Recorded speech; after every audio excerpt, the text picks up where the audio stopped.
Average ఇచ్చాడు, right. ఎంతమంది ఆఫీసర్లు ఉన్నారు కనుక్కోమన్నాడు. ఎస్, యావరేజ్ ఎన్ ఎప్పుడు విలోమంలో ఉంటుంది కాబట్టి మనము దాన్ని రైట్ అలిగేషన్ యూజ్ చేసుకోవచ్చు. ఏంటి సార్ కాన్సెప్ట్?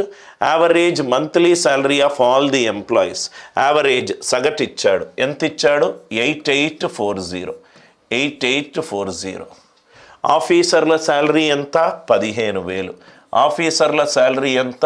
15,000. ఆఫీసర్లు కాని వాళ్ళ శాలరీ ఎంత? 8,000. ఆఫీసర్లు కాని వాళ్ళ వాల్యూ ఎంత? 8,000. ఇది ఎంత ఎక్కువ? ఇలాంటి సబ్ట్రాక్షన్ ఎలా చేయాలంటే 840కి 160 యాడ్ చేసామనుకోండి. 160 యాడ్ చేసామనుకోండి ఎంత వస్తుంది? 8,000. దీనికి 60 యాడ్ చేస్తే నాకు 8,900 వస్తుంది. ఇంకో 100 యాడ్ చేసామనుకోండి నాకు 9,000 వస్తుంది. అంటే 9,000 15,000 ఇదంతా 6,000 ప్లస్ 160 6160. అందరికీ ఈ లాజిక్ అర్థమైందా? 8,890కి 160 యాడ్ చేస్తే 60 యాడ్ చేస్తే 8,900, ఇంకో 100 యాడ్ చేస్తే 9,000, రైట్. 15,000కు 9,000కు తేడా ఎంత? 6,000. 6160. 8,840 ఎంత ఎక్కువ? 840 ఎక్కువ. 840 ఎక్కువ. Are you all with me? ఇదేమో 8850, ఇదేమో 15,000. ఇది 0 క్యాన్సిల్ అయింది. 0 క్యాన్సిల్ అయింది. నా ఇక్కడ చూడండి సార్.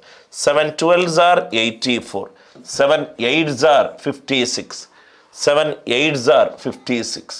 4 3 12, 4 22 88. రేషియో ఎంత? 20:22:3. ఇదేమో ఆఫీసర్లు, ఇదేమో ఆఫీసర్లు కాని వాళ్ళు, ఇదేమో ఆఫీసర్లు కాని వాళ్ళు. క్వశ్చన్లో ఏమన్నాడు? ఎంతమంది ఆఫీసర్లు ఉన్నారు? 3 ఆఫీసర్లు ఉన్నారు. మొత్తం 25 మంది ఉంటే 3/25, 3 into 4. ఆన్సర్ ఎంత? 12%. ఆన్సర్ ఎంత? 12%. లాజిక్ అందరికీ క్లియర్ అయిందా? I hope the idea. కొంచెం క్యాల్కులేషన్ ఇంటెన్సివ్ సార్, కొంచెం క్యాల్కులేషన్ ఇంటెన్సివ్. కొంచెం క్యాల్కులేషన్ చేసి 7తోటి డివైడ్ చేస్తే మనకు చాలా ఈజీగా ఆన్సర్ వస్తుంది. చాలా ఈజీగా ఆన్సర్ వస్తుంది. 8వది మళ్ళీ క్లాసు యావరేజ్ మీద, నంబర్ ఆఫ్ స్టూడెంట్స్ మీద. యావరేజ్ ఎన్ విలోమంలో ఉన్నాయి కాబట్టి యూజ్ చేసుకోవచ్చు, రైట్. సో బాయ్స్ యొక్క యావరేజ్ స్కోర్ ఎంత? 71.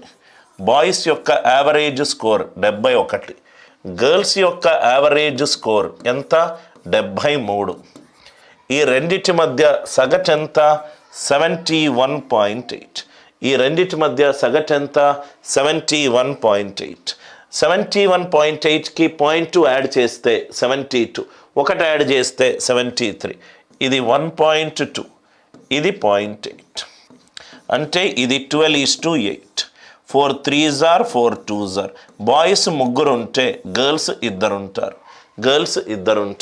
క్వశ్చన్లో ఏమన్నాడు? ఎంతమంది అమ్మాయిలు శాతం రూపంలో ఉన్నారు? అమ్మాయిలు 2, మొత్తము 2 + 3 5. 2/5 ఎంత అయింది? 40%. 2/5 ఎంత అయింది? 40%. ఐడియా అందరికీ క్లియర్ అస్సా. ఇక్కడ గర్ల్స్ 2 ఉంటే 2 + 3 ఎంత? 5. 2/5. 1/5 20%. 2/5 ఎంత? 40%. అందరికీ లాజిక్ క్లియర్గా అర్థమైంది కదా సార్? నెక్స్ట్ వన్ ఇది చూడండి సార్. ఇది కూడా ఎగ్జామ్లో వచ్చిన క్వశ్చన్ సార్. ఇది కూడా ఎగ్జామ్లో వచ్చిన question, exact values sir, right. ఒకసారి క్వశ్చన్ చదువుదాం. ఒక కుటుంబంలో 8 మంది పెద్దవారు మరియు కొందరు చిన్నారులు కలరు. ఓకే.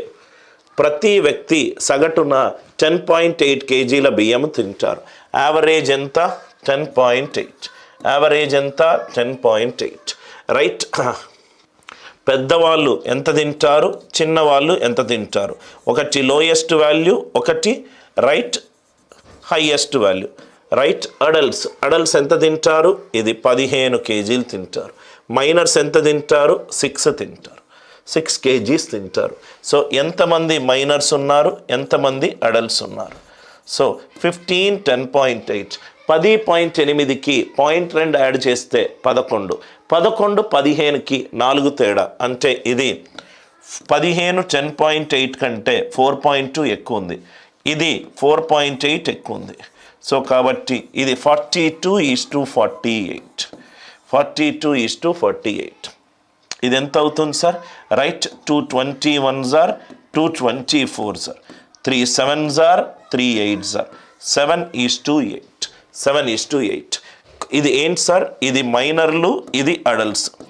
అడల్ట్స్ 8 మంది ఉంటే మైనర్స్ ఎంతమంది ఉంచారు? 7 మంది ఉంచారు. మైనర్స్ ఎంతమంది ఉంచారు? 7 మంది ఉంచారు. అందరికీ ఈ క్వశ్చన్స్ అందరికీ అర్థమయ్యాయా?